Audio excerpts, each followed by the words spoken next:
Hey guys, how's it going? Kaeyoh from Storm here, and today I wanted to make a video talking about playing the early game on Zagara. Zagara is one of my favorite characters right now, especially with the new patch. I think that she's a really good character you should have in your arsenal if you're playing a damage role. And I think she's a character that's really worth learning and mastering because right now the damage has been normalized quite a bit, I would say. You still have your Jaina and your Zeratul on the super strong end of the spectrum, but characters like Vala and Isis and Falstad all kind of Zagara really, in my opinion, does very well in that pool. So yeah, what I want to talk about now is just kind of how to get the game started because I feel like one of the biggest things that I see when I watch other Zagara players, or if I'm playing Zagara myself, is just noticing how impactful people are in the early game and how you use her kit, because she has one of the strongest early game kits in the game.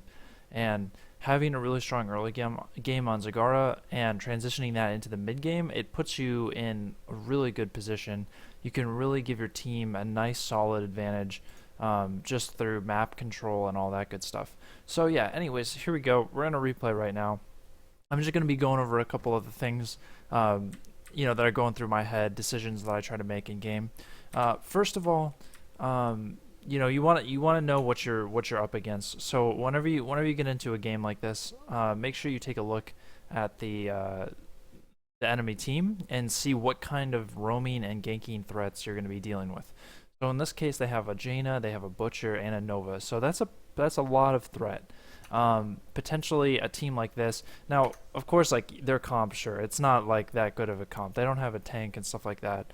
But let's pretend that they do, okay? And if you're looking at their team, you really want to know kind of what could be a problem for you. Because Zagara doesn't have any mobility, it can be really a tough situation because a lot of times when you're in lane as Zagara, it's really easy to push the lane out very far because you can get away with it with your Hydralisks. You can put a lot of pressure on your lane. You can usually keep your opponent pushed, but sometimes it's not the best option, especially when you don't know where their roaming squad's going to be.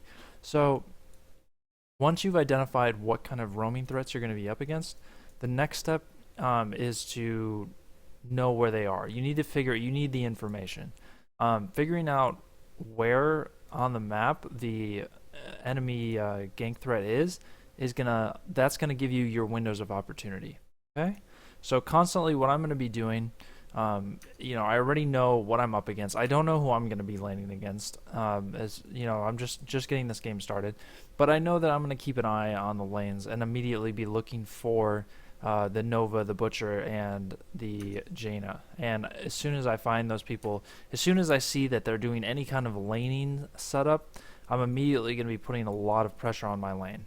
If I don't see them show up in lane, that means I'm going to be playing much safer, trying to, it's going to be a slower early game because I'm going to be using my creep to give me zones of, safety where I can actually push knowing I have vision. So that's what I'm going to be looking for. Okay, so first things first, when you're getting into the game, you immediately have your 3 creep tumor charges, right? And using those 3 creep tumor charges, you want to get those out right away. Usually the best thing you can do is obviously you want to put those in the ganking routes, kind of like where you could be in trouble from. So in this particular situation, really where I'm going to be looking is probably this shrub right here. Now, one thing you don't want to do, another mistake, is if you just try to charge in and put a super aggressive creep tumor early on. If your team's with you, that can be okay, but if your team is not with you, really, you're risking way too much just to get a little bit of vision if they are just sitting there in the bush. So first things first, just going to be putting a couple of creep tumors right away.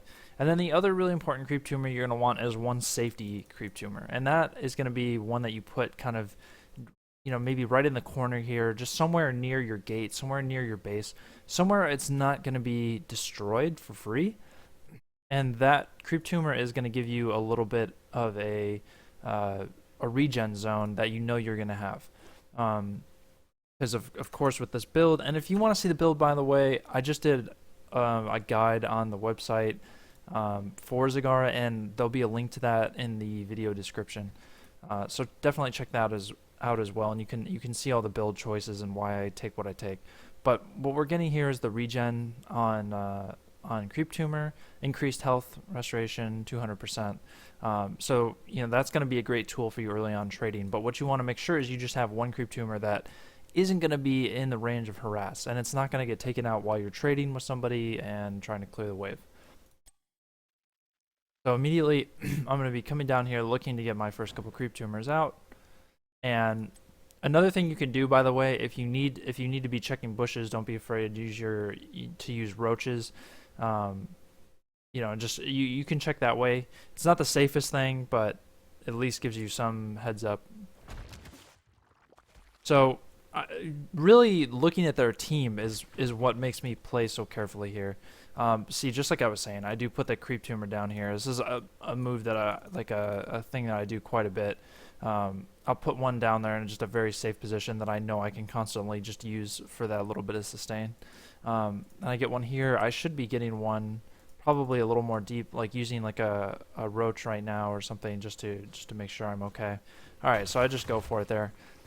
So immediately, like, this is, especially when you're gonna, well, you don't know if you're gonna have to play a defensive early game right away, but when you see these kind of aggressive characters, these aggressive compositions, scary laning, you want to place your Creep Tumors more in a defensive position where you'll know when they're rotating, so you have a little bit of time.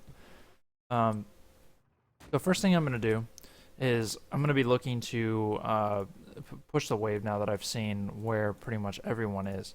I haven't seen Jane yet, but at the same time, I've already seen enough, and I have these Creep Tumors placed in a good position to where I'm okay to start really putting a lot of pressure on this wave. So immediately using the Hydras there to push. Now, of course, with the Hydras as well, you can use them on the creep wave, and you can push that way. But I still prefer to just drop the... usually I stick to about one Roach and one Hydra per wave. And what that does is, if at any point your lane opponent is trying to trade with you, that's when you use your Hydralisk, and so that's going to punish him almost all the time. Even 2 shots from the Hydra is enough damage to really punish him for trying to trade with a Zagara. So here's one really important part to what I'm doing here. You don't want to just start spamming your creep all over lane. Really, it's not very efficient use of creep.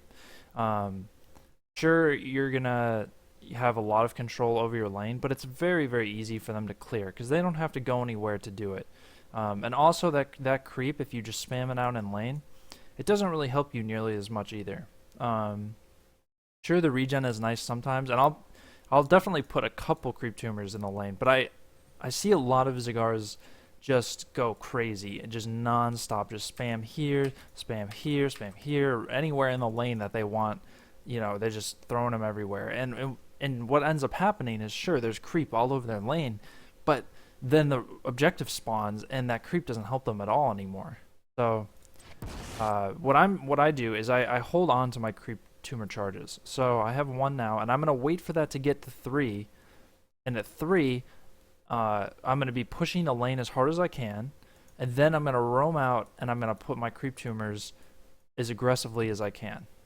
So that's more of the advantage that you can get by playing a little bit smarter. Okay, so this is pretty much a standard lane stuff right here. He's coming down here for the globe. That's all good. Constantly looking at the map. I keep seeing Jaina. I keep seeing Nova. I know where the threats are on the map. So I'm in a position where I'm all out pushing. I know where people are. I know I can push. And that's exactly what I'm going to do here. So I've got 3 Creep Tumors now. So what I'm going to be trying to do right now is finish pushing this lane as hard as I can.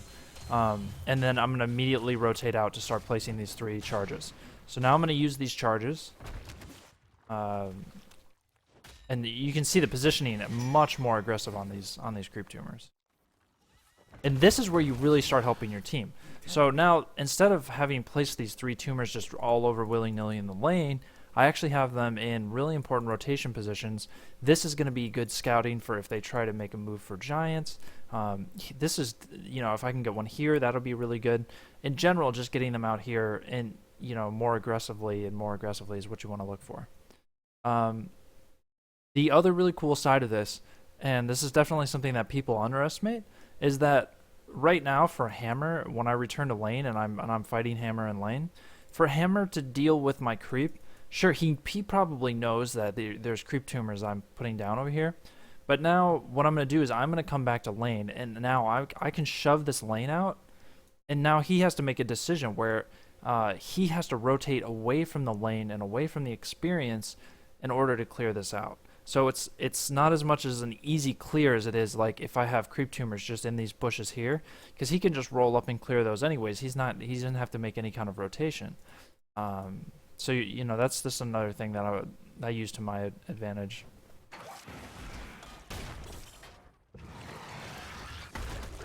And you might be thinking, like, just because this is like quick match that I'm getting away with the style, but it actually works across the board.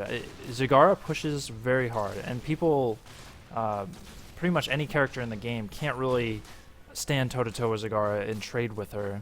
So almost always people are on the back foot.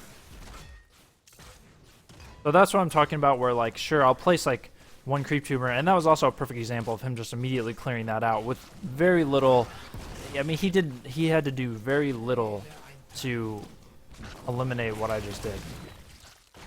But here again, I'm building my creep tumors up, and immediately I'm gonna go back into and mind you, I see where people are. If I had no vision of people, you have to keep that in mind too.